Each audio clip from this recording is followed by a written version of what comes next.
जय श्री खाटू श्याम। स्वागत है आपका अपने चैनल श्याम दीवानी पर, जहां हर कहानी बाबा खाटू श्याम के अद्भुत चमत्कारों और उनकी असीम कृपा से भरी हुई है। यह चैनल सिर्फ कहानियां नहीं सुनाता, बल्कि उन सच्चे अनुभवों को साझा करता है जो यह साबित करते हैं कि बाबा श्याम अपने भक्तों के लिए कैसे खड़े रहते हैं, खासकर जब सारी दुनिया उनके खिलाफ हो। आज हम आपके सामने एक ऐसी प्रेरणादायक कहानी लेकर आए हैं जो एक साधारण लड़की के जीवन संघर्ष, उसकी अटूट आस्था और बाबा की अलौकिक कृपा की एक एक पल को दर्शाती है। यह कहानी आपके भावनाओं की एक ऐसे सागर में डुबो देगी जहां संघर्ष की लहरें होगी, उम्मीद की किरणें होगी और अंत में बाबा की ऐसी कृपा का अनुभव होगा जो आपके दिल को छू जाएगी। यह कहानी सिर्फ एक परीक्षा में सफलता की नहीं है, बल्कि यह संघर्ष के घने बादलों में छपी उम्मीद की एक चमक है। यह निराशा के क्षणों में भी मन में जल्दी एक ज्योति है,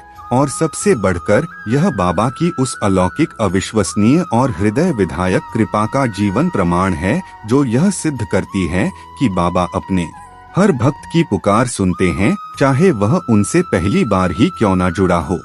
यह कहानी आपके जीवन में आश्चर्यजनक बदलाव ला सकती है। उससे पहले कृपया इस वीडियो को लाइक करें, इसे अपने श्याम प्रेमियों के साथ शेयर करें और चैनल को सब्सक्राइब जरूर करें। अगर आप हमें और बेहतर बाबा से जुड़ी खास कहानी और जानकारियां सबसे पहले मिलेगी, तो अपने दिल को पूरी तरह थाम लीजिए, कहीं मत जाइएगा और इस पूरी कहानी को अंत तक सुनिए। यदि यह कहानी आपके मन को छू जाए तो इसे लाइक करें, शेयर करें और हमारे चैनल को सब्सक्राइब करना बिल्कुल ना भूले। और हाँ, कमेंट में हमें यह जरूर बताएं कि आप दुनिया के किस कोने से बाबा के दिव्य चमत्कार को सुन रहे हैं। चलिए शुरू करते हैं इस प्यारी सी कहानी को। जय श्री श्याम कहानी का सफर शुरू होता है उत्तर प्रदेश के खूबसूरत शहर लखनऊ के एक पुराने मोहल्ले से। यहाँ के छोटे से लेकिन हमेशा चहल पहल से भरे घर में 29 वर्षीय रिया अपने परिवार के साथ रहती थी। रिया एक मध्यवर्गीय परिवार की बेटी थी, जहाँ हर छोटी बड़ी चीज के लिए संघर्ष करना पड़ता था। उसके पिता एक छोटी सी स्टेशनरी की दुकान चलाते थे, जिसकी आय से ही घर का खर्च बड़ी मुश्किल से चलता था। हर दिन उनके घर में एक बजट की योजना बनती थी, ताकि रोजमर्रा की जरूरत है पूरी हो सके। रिया की माँ, जो पूरे दिन घर के कामों में व्यस्त रहती थी, अपने बच्चों के लिए हर सुख सुविधा का ख्याल रखती थी और हर छोटी बड़ी खुशी में अपनी खुशी ढूंढ लेती थी। रिया का बड़ा भाई अंकित एक प्राइवेट कंपनी में काम करके परिवार के लिए एक अतिरिक्त सहारा था, जो अपनी बहन को पढ़ने के लिए हर संभव मदद करता था। बचपन से ही रिया पढ़ाई में बहुत होशियार थी। उसकी आंखों में एक बड़ा सपना पल रहा था, एक सरकारी नौकरी का सपना। यह सपना सिर्फ एक नौकरी नहीं था, बल्कि यह उसके और उसके परिवार के बेहतर भविष्य की कुंजी थी, एक सम्मानजनक जीवन की गारंटी थी। रिया ने सपने को पूरा करने के लिए अपनी जवानी के कई वर्ष संघर्ष और परीक्षा में लगाए। उसने पहली बार सरकारी नौकरी के लिए एक बड़ी परीक्षा दी थी, लेकिन उस बार उसे असफलता मिली। फिर दूसरी बार, तीसरी बार कड़ी मेहनत के बावजूद उसे सिर्फ निराशा ही हाथ लगी। यह असफलताएं उसके आत्मविश्वास को धीरे धीरे कमजोर कर रही थी, लेकिन उसने कभी हार नहीं मानी थी। अब उसके सामने एक अंतिम और निर्णायक अवसर था, क्योंकि सरकारी नौकरी के लिए निर्धारित अधिकतम आयु सीमा के कारण यह उसकी आखिरी परीक्षा थी। यह मौका उसके लिए करो या मरो की स्थिति थी। रिया दिन रात अपनी किताबों में डूबी रहती थी। उसकी आंखों में नींद नहीं होती थी, हाथों में कलम और दिमाग में सिर्फ पढ़ाई। वह घंटे अध्ययन करती, नोट्स बनती और मॉक टेस्ट देती रहती। हर मॉक टेस्ट के बाद उसके मन में एक ही सवाल होता था, क्या मैं इस बार कामयाब हो पाऊंगी? लेकिन इन सब के बावजूद उसके मन के किसी कोने में एक गहरा डर भी था, अगर इस बार भी उसे सरकारी नौकरी का सपना हमेशा के लिए अधूरा रह गया। यह विचार उसे अंदर तक डरा देता था। रिया की जिंदगी में एक और बड़ी चुनौती अचानक आ गई। उसके बड़े भाई अंकित की शादी तय हो गई थी और शादी अगले ही महीने की थी। घर में अचानक से एक अलग ही रौनक और चहल पहल आ गई थी। रिश्तेदार लगातार आ जा रहे थे। घर में हर तरफ शादी की तैयारी, बजट के हिसाब किताब, कपड़ों की खरीदारी और मेहमानों की सूची पर चर्चाएं चल रही थी। ढोल नगाड़ों की आवाज में रिश्तेदारों की हंसी मजाक और शादी की तैयारी का शोर उसकी पढ़ाई के एकाग्रता को भंग कर रहा था। रिया की माँ, जो घर के कामों में पूरी तरह व्यस्त रहती थी, अक्सर रिया से कहती, रिया तू भी थोड़ा शादी के कामों में हाथ बढ़ा, यह तेरे भाई की शादी है, फिर पढ़ाई तो बाद में भी कर लेगी। माँ की बातें सुनकर रिया के मन में दुखी होती थी। वह जानती थी कि यह उसका आखिरी और सबसे महत्वपूर्ण अवसर है और वह इसे किसी भी कीमत पर गंवा नहीं सकती थी। शादी की तैयारी की वजह से उसकी पढ़ाई का समय बहुत कम हो गया था और वह अक्सर उदास रहने लगी थी। एक दिन वह अपने कमरे में अकेली बैठी थी और किताबों के ढेर के बीच खाई हुई थी तो उसकी आंखों से अनायास ही आंसू बह निकले। उसने अपने हाथों से अपना मुंह ढक लिया और फूट फूट कर रो पड़ी, अगर इस बार भी मैं सफल नहीं हुई तो मेरा जीवन भर का सपना अधूरा रह जाएगा। रिया लखनऊ के एक प्रतिष्ठित कोचिंग सेंटर में पढ़ती थी, जहां उसकी मुलाकात शालिनी नाम की एक लड़की से हुई। शालिनी स्वभाव से बहुत खुश मिजाज, ऊर्जावान और सकारात्मक विचारों वाली लड़की थी। वह बाबा खाटू श्याम की परम भक्त थी। उसकी आस्था इतनी गहरी थी कि वह हमेशा अपने बैग में बाबा की एक छोटी सी तस्वीर रखनी थी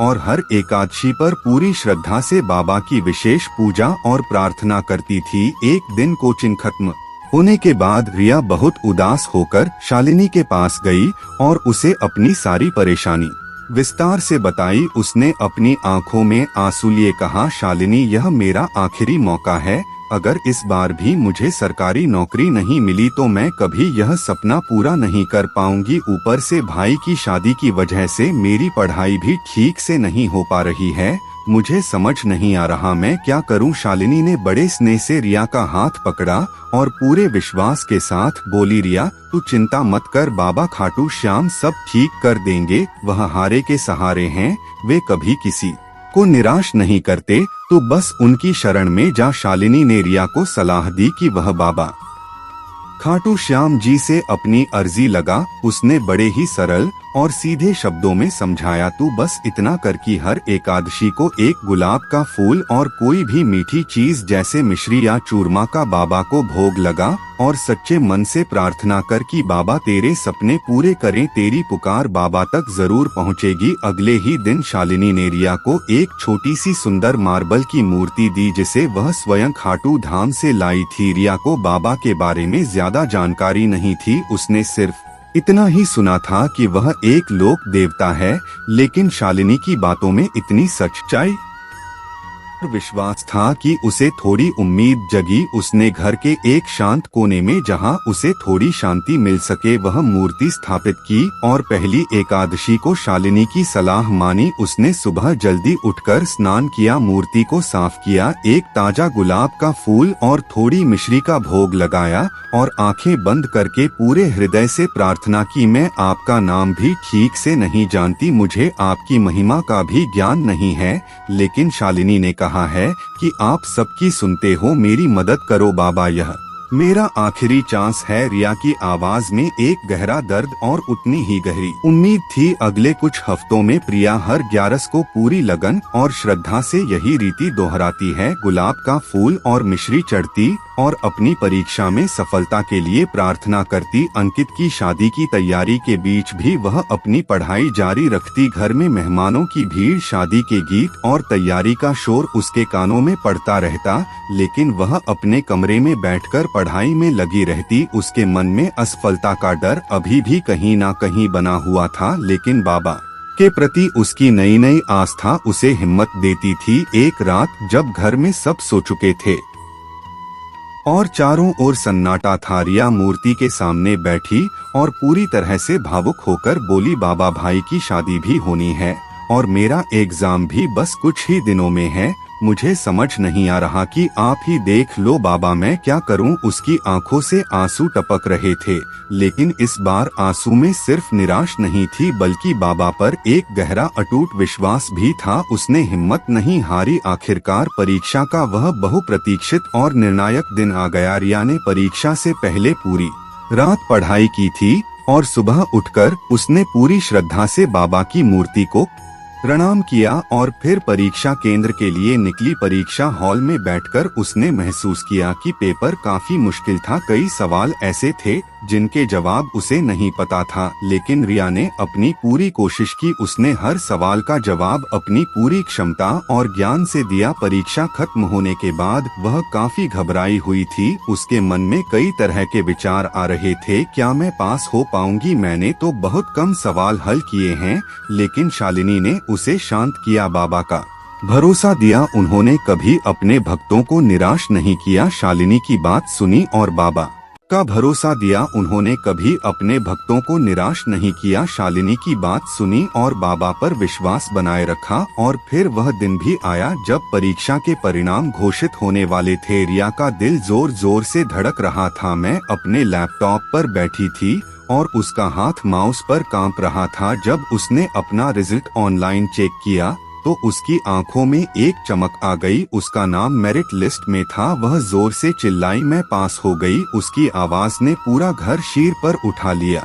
रिया की आंखों में खुशी के आंसू थे। घर में खुशी की लहर दौड़ गई। अंकित की शादी धूमधाम से संपन्न हुई और रिया को उसकी सपनों की सरकारी नौकरी मिल गई, जो उसका जीवन भर का सपना था। रिया बाबा खाटू श्याम की परम भक्त बन चुकी थी। उसकी जिंदगी पूरी तरह से बदल चुकी थी। जो उदासी और निराशा पहले उसके जीवन का हिस्सा थी, अब खुशियों, उम्मीद और बाबा के प्रति कृतज्ञता से भर गई थी। वह भी हर 11 को पूरी श्रद्धा और प्रेम से मूर्ति पर गुलाब का फूल और मिश्री चढ़ती है और शालिनी के साथ खाटू धाम जाने की योजना बना रही थी ताकि बाबा के दर्शन कर सके। वह अक्सर कहती है, बाबा ने मेरे आखिरी चांस को सच कर दिया। आप भी अपने जीवन में किसी बड़ी परेशानी से जूझ रहे हैं? अगर आपको कोई रास्ता नजर नहीं आ रहा है तो एक बार सच्चे मन से बाबा खाटू श्याम को याद करें। अगर आपको यह वीडियो पसंद आया तो कृपया इसे लाइक और शेयर करना ना भूले, ताकि यह प्रेरणादायक कहानी अधिक से अधिक लोगों तक पहुंच सके। हमारे चैनल को सब्सक्राइब कीजिए ताकि ऐसी और भी प्रेरणादायक और चमत्कारिक कहानी आपको मिलती रहे। अगली बार फिर मिलेंगे एक और नई बाबा के चमत्कार से भरी कहानी के साथ। जय श्री श्याम।